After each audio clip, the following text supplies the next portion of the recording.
What's up, YouTube? This is Too Raw for TV.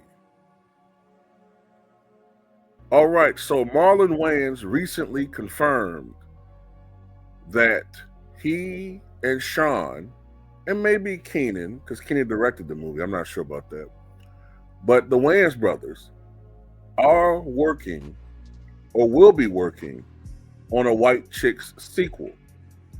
He revealed this news on Good Morning America and saying that they plan on working on that movie after they finish with Scary Movie 6. Now, of course, the Wayans brothers were in the first two Scary movies. Infamously, the movie studio they were working with at the time kicked them out of the project for Scary Movie 3, stole the script, got another director to do the movie. It was marginally funny, but it wasn't as funny as it would have been with the Wayans brothers. It was a financial success because people were anticipating the Wayans brothers being in the movie, the way they advertised it, they were slick with it. They weren't in the fourth and fifth one as well. Not nearly as funny without the Wayans input. Were not as successful, even though they put a hodgepodge of stars in those movies. And now the Wayans brothers will rightfully take their place in Scary Movie 6. And I guess they're going to complete the series that they started. And hopefully it'll be a financial success. Now, of course, White Chicks 2 was a huge hit. Came out in the summer of 2004. And can't remember the characters' names off the top of my head, but Sean and Marlon were two FBI agents. I remember Marlon's girlfriend was the most, like she was the most mistrusting, suspicious. Like she had to track every second, every minute of his whereabouts, or she just assumed he was cheating on her. But anyway, I think they had to, if I remember correctly, they had to go undercover to help to protect two rich white female socialites from, I think it was a kidnapping plot. So Marlon and Sean Wayans, two black men, don prostheses and wigs and makeup to convincingly look like two white girls. And they even sounded feminine, it was crazy. But and we had never seen that before. I mean, we had seen men dress up as women in cinema. There was that movie, what the hell was that movie called? It came out in the late 50s with Jack Lemmon and Tony Curtis had dressed up like women. Too hot something. I can't name the damn movie. Then of course we had seen comedians. What was his name? I'm having brain farts right now. Flip Wilson. Of course, he dressed up as a woman, that very famous character that he had.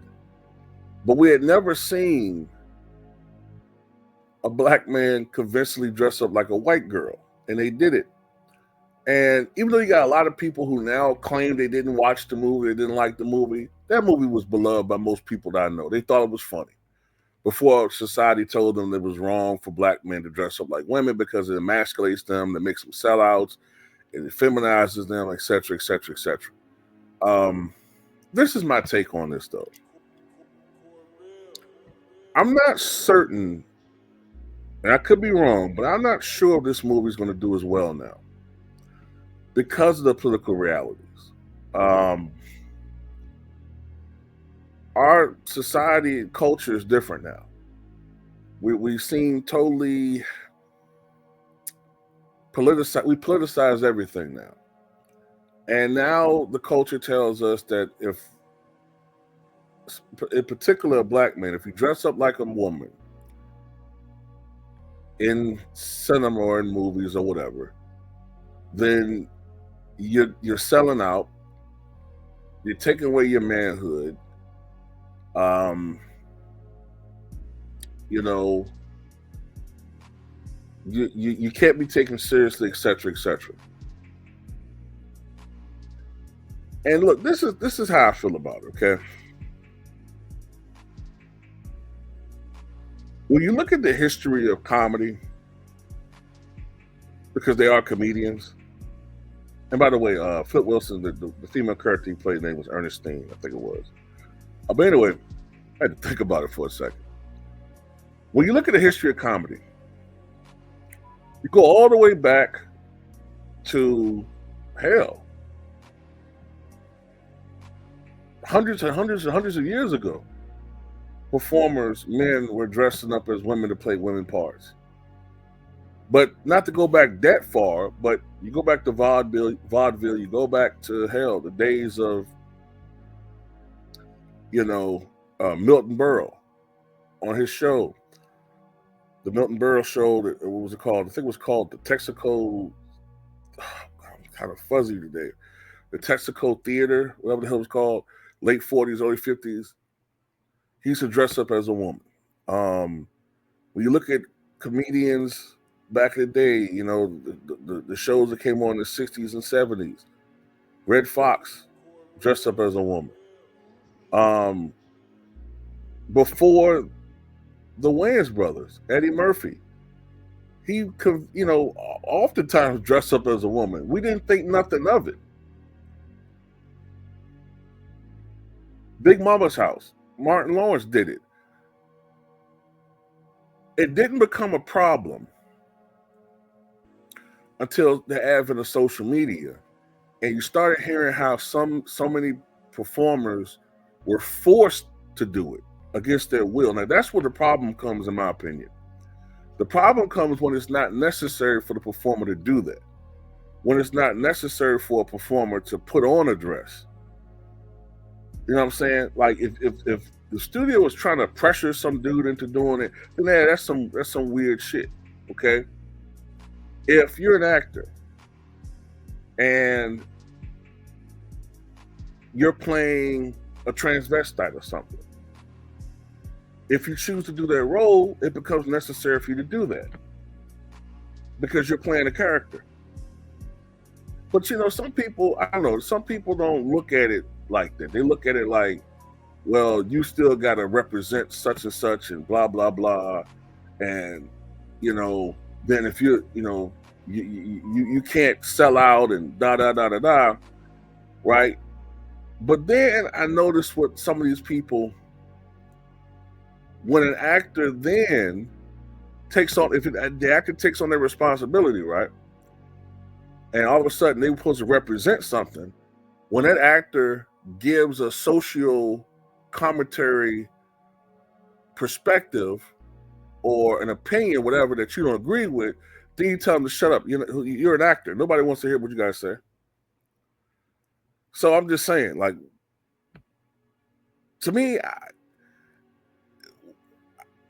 I don't really. If the person is playing a character, then I tend to not look at it the way some other people look at it. You know what I'm saying? Now, if it gets to the point where it's just ridiculous, like what we saw on Empire, where there's an agenda at play, okay, then that's something. Okay, but I don't know. I'm part of a different generation. But I don't think this movie is going to fly well just because of the changes we've had in our society. I don't know whether it's going to play the same. I just don't know. And plus, I'm trying to figure out, like, also, if they're going to do a sequel, then who was going to be dressed in this way? Like, they can't be possibly playing young socialites anymore. I mean, Sean and Marlon are in their 50s now, right? So what are they going to be doing if they're going to do this again? And then sometimes some movies aren't meant to have sequels. Some movies just aren't meant to have a sequel. You know,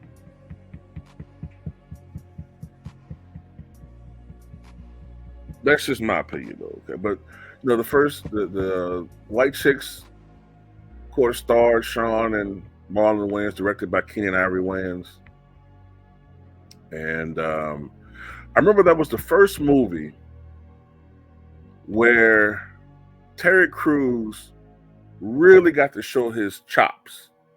Now I think the first prominent role he had was Damon in Friday After Next. Now, of course, that role was originally meant for Tiny Lister, the late Tiny Lister, but he didn't want to play a character that rolled like that, which that was his beliefs, and so they gave the role to Terry Crews, and that's the first movie I really remember him in. Although in hindsight, he was in that famous scene in Training Day where Denzel Washington says this infamous, King Kong ain't got shit on me.